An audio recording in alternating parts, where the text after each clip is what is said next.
I got Brett with me again. This time over Zoom because we didn't quite finish up what we wanted to cover there at Heli Expo. Although Heli Expo turned out to be a fairly nice conference this year. What do you think about that? Yeah, there was better attendance and just a lot of I had a lot of conversations. So it was awesome. Yeah, you were busy. It was hard to get that few minutes alone with you there. And even I was watching the video today too, and even just sitting there talking with you, you're waving to people as you're walking by, and um, I think that's just the nature of the beast out there. But Yep. what we're discussing some of your risk taking capabilities. That's kind of how you started out the conversation out there. That you're kind of a risk taker. That you are you like doing things that a little bit higher in risk. And we asked a little bit about I asked you a little bit about how your personality and so forth. And now we have a document that kind of documents a little bit about you in that respect too. Um, what do you think is what kind of risk taker do you think you are? I feel like I'm a calculated risk taker, I guess. Okay, okay. So obviously in this business, there's nobody that doesn't take risks. I mean, that's the nature of the beast. When you're flying helicopters, when you're doing this, when you're flying at night into places, the conversation that we had about you landing between a couple of with the high tension wires and so forth, and so that's that's it's all risk taking. There's no way we're going to talk not we're going to one way or the other, but um, the risk type compass, which is what I had you fill out, is a document that looks at your personality based on kind of how you look at risk, not whether you take risks or not. Obviously, we do, but how you look at risk. And you say you're a calculated risk taker. Okay, you ready to kind of see what the experts say? And oh, by the Yeah. way, you've done this twice for me. So when I was doing probably 8-10 years ago now, I started a study on risk taking, risk tolerance, I should say, in helicopter pilots, and I discovered I said, I know that name, and I couldn't remember why I knew that name. And also I said, wait a minute, maybe he's in my database, and certain you were. Getting back to this, so here we have your risk type compass, and this is where you ended up on the risk type compass. So you can see where the red dot is there in the intense uh, uh, risk type here. And that's almost exactly where you were on the, well, this is your first one. Let me bring up your second one here. There we go. So here's your second one. And they've updated this since and they've added more things in here. But basically, you can see where your dot is almost the exact same place. So it registered you pretty much exactly the way you were before the first time. So this That is that was this about 8 years apart. Yeah, this was actually Oh. 2016. Yeah, so about 8 years apart, almost exactly. Hmm. Um, so it ended up being pretty much the same thing. So that's pretty good. That really shows that it's a fairly um, static kind of thing. But if you look at what the intense looks like here, equally passionate in their enthusiasm, their apprehension, and in their regrets. Now, I'm not the biggest fan of the words that they use, these psychologists are using when they put this together. Look at this as the far end of the emotional scale. So this is a much more emotional side of the scale, which goes between intense right here and down here to compose. And you can just imagine what compose is, showing very little emotion. Now, the thing that makes this interesting is you're not the farther you are out to the edge, the more you fit the build of the description that they have. So that's when you are at the most in that particular area. So you're pretty close to the middle, which means you're not as intense as what some people would be. Does that make sense? Yeah. Okay, you're not as emotional as what you possibly could be. Now, maybe you were when you were younger. Maybe maybe you are at times. I don't know. You kind of snickered there a little bit. What did that make sense to you? Because Um, you know, when I watch movies with my wife, I'm the one that cries in the movies, and she's the doesn't cry. So That actually may fit the bill there. Now, our the typical pilots when I did that research, the typical pilots tended to be in the deliberate, prudent, and composed area. Now, how this works or where this comes in, this is the between carefree and prudent is what's called the cognitive scale. So in the prudent side, you're very, very calculated. That's what you're just talking about. It's a very calculated, it's very structured, it's very rule organized, rule system. It's a very systematic way of doing things. It's got a lot less to do with emotion when you're looking at it this way. So this whole thing was built on those two scales: the emotional scale going between intense and composed, and the cognitive scale between carefree and prudent. You're kind of in the middle. And one of the things I've been trying to figure out is why axes, the axes, which is basically you don't kind of meet any, it's really hard based on the questions they ask. It's really hard for them to tell exactly where you're at, so you tend to fall into the middle. The axes are in the middle.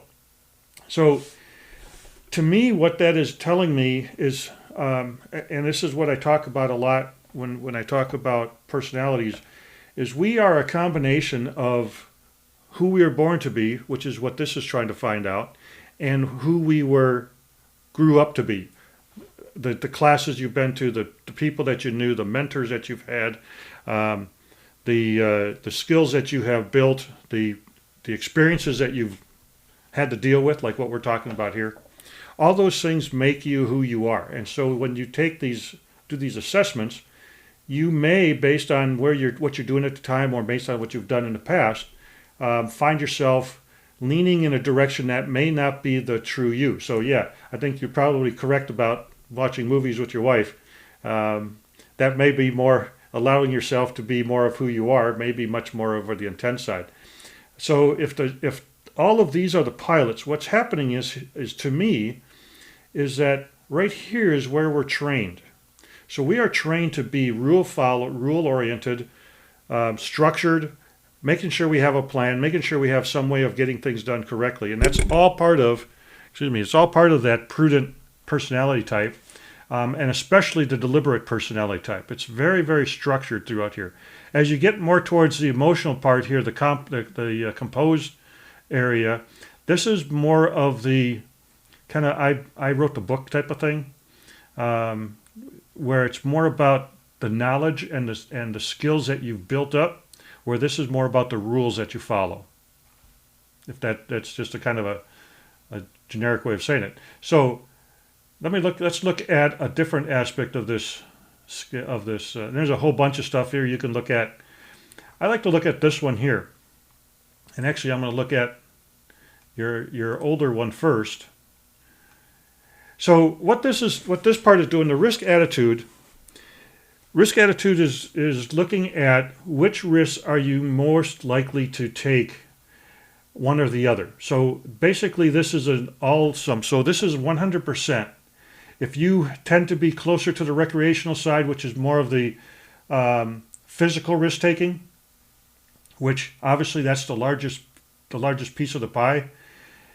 If you add to this, one of these other ones is going to get smaller. If you add to reputational, one of the other ones are going to get smaller. So basically, your highest one when you first took this was recreational, which means you're much more likely to take physical risk versus financial risk, which is your smallest section. Does that sound about right? mm-hmm. Okay, well, here's where you ended up the second time. Recreational stayed about the same, but health and safety. Now you're talking about your willingness to take risks in your safety wise and your health.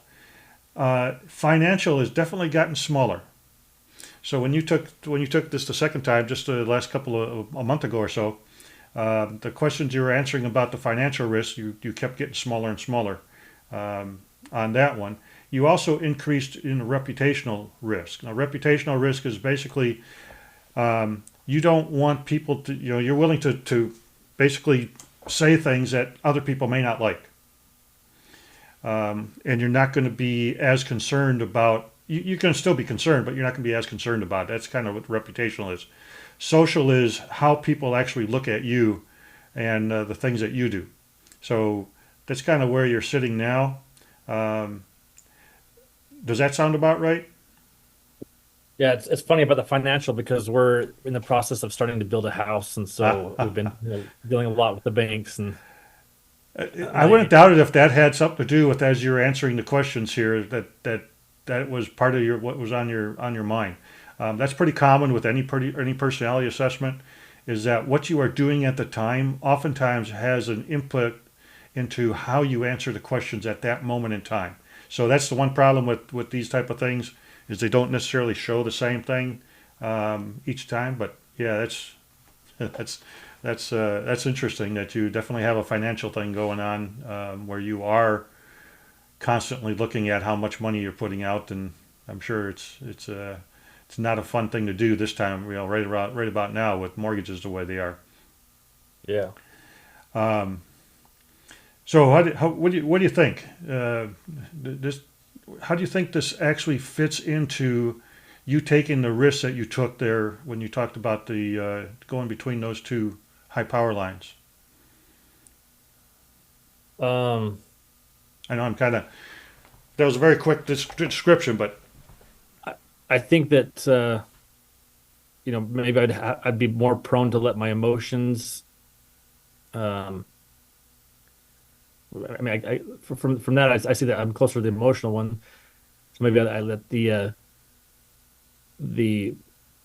somebody else's emergency affect my decision making. So I get that emotional. I almost put myself in that scene, or um, I can see that as my risk. okay, yeah. So now this is okay. We're going to get away from this for a minute. I'm going to go back to the first this here right here. So when you're on the emotional end of the scale, what I have discovered is the description for intense is almost identical to the description for a temperament or emotion or a essential motivator that I use called catalyst. That that description is all about people and how other people are affected by the risks that you are taking. So when you look at this, and one of the reasons why they talk about regrets is if somebody were to die as you're trying to do something, you might regret the decision that you made a lot more so than if you got yourself into an accident and now you're looking back at the regret that you might have had if it was just yourself. Does that make sense? Hmm. Interesting. So when you sit here and when you talked about you putting yourself kind of into that feeling of the person that's has a bad day and you're out there to help them out. Were you thinking? I guess in this particular case, were you thinking more of along the lines of you need to get down there and so that you can help them out, or where were you going with that? Yeah, I guess that's kind of what I'm thinking is, um, because I'm in that situation and I've put myself over top of that scene, that accident scene. I need to get on the ground so that we can help that person. Ah, okay. So you think that may have gotten you into that trouble or into that situation a little bit more than maybe you. I mean, you talked about being calculating.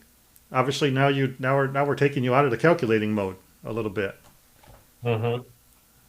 Yeah, I think that has a big play, and that's I definitely think that's a big battle every time that I fly, that I have to think, okay, this is not my emergency. This is me. It's time for me to be smart and calculated, slow down, think. And I do think that I think about that often as we're working on these different calls.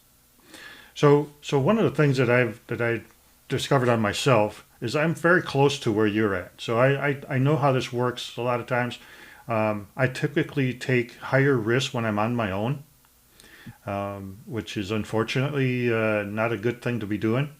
But I've learned over the years to be much more calculating the same way you're talking about. because it's always better to start out with a good plan. Now, the problem is when the plan starts to fall apart, which direction are you going to go after that? And that's sometimes my problem is I tend to kind of shoot from the hip at that point. Um, and it oftentimes gets me right where I want to be, out of trouble. But it's kind of the same way. Where what I'm hearing from you is maybe you may go to the more you hear that there's a problem on the ground, or if your crew's talking to you, just how much of a problem the patient is going through, or if there's any trouble going back, or hey, I need you to hurry up because the patient is not doing well. Does that ever get in the way of your decision making? I I feel like I've been more self-aware of that Okay, in the last years. That power line incident for me was about 5 years ago. okay, Um, so I hope that I've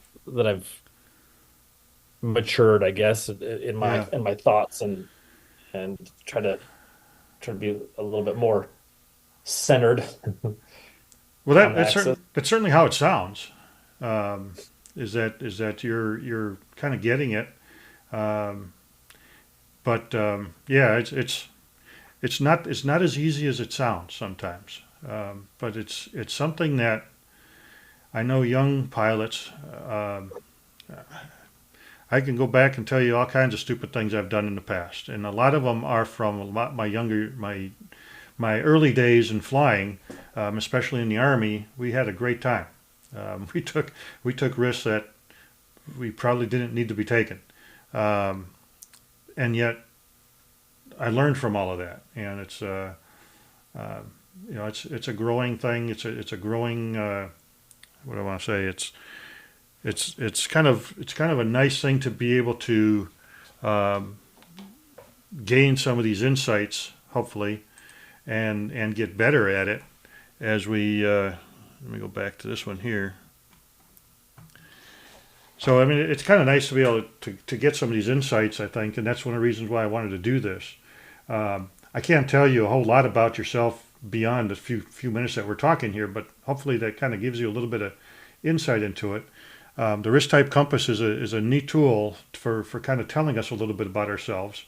Um, One of the things that I want to get on this podcast in the near future is the developers of the risk type compass to talk about it with a whole lot more of the scientific aspect behind it. That's something that they can do, and one of the things that I've just been able to do is kind of take that information and kind of make it make sense for me, and I try to get that out and help people see that. Um, but yeah, I mean, what else are you what else do you I mean, do you have any other insights that we might have pulled up here? And No, I've actually enjoyed this. This has been kind of interesting to see, comparing one of those been there, done that things, and now seeing a little bit maybe more of the science behind it too. I think it's a job well done. I think this is interesting just to see um, maybe why you've done the things you've done and why you do the things you do, and just to I think that self awareness is important to just to see kind of an outside perspective and hopefully make a difference in the future. yeah, yeah, and that's one of yeah, like I said, I've had this idea for a long time, and just my getting to the point where I was going to do that research.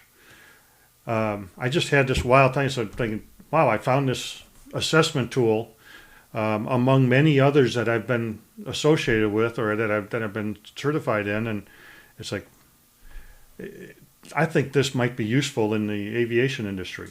And I just kind of kept trying to figure more of it out. And finally I said, hey, I need to try to do some research. How do I do this?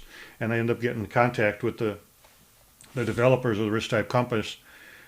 And we put it together, and they were very, very helpful with me, and they still are. And that's one of the reasons why I'm able to use this for this. They're still very supportive of me trying to help figure people out. Yeah, that self reflection is something I think we need to continue to do as an industry, and try to, instead of telling ourselves that, hey, I know what I'm doing, I can do this. It's, hey, I know what I'm doing, and oh, by the way, I can also get myself into trouble. It's pretty easily. Um, Mhm. and that's that whole ego thing. You know, it's Carl Jung used ego as just simply that unconscious part of your personality. And guess what? That's kind of where it happens all the time. We don't always know that we're actually getting ourselves into trouble until we've gotten too far into it. Now we got to figure out how to get out. So yeah, I agree. It's enlightening at times if you're willing to take a look at it. Yeah. Yeah. Thank you. Yeah. Well, I appreciate your time, and hope you, like I said, I think you learned something from this a little bit. Um, I'll put this together and we'll take a look at it. I'll kind of put it out there the same way so you can take a look at it prior to it being published. Um, and hopefully there's no regrets on your part for participating in my weird experiment here. Well, yeah, appreciate your Perfect. time, and hopefully you enjoyed it too, and we'll see where we can get with this. And just to sign off, thank you very much, Brett, for participating with us, with me in making Icarus Tales get off the ground. I think we'll definitely have you up first, and I think that'll be just a great way to get this rolling. And again, appreciate your time and effort, and good luck as the president there of the National EMS Pilot Association. Um, I know that can't be easy because people are very seldom all in the same place at the same time. Yep. Well, I appreciate it. Thanks so much for your time, Ken. All right, thanks, Brett. Talk to you See ya. later. So that was Brett Reeder, the National EMS Pilot Association president, and this is Icarus Tales: Stories of Surviving Our Ego. Have a good day.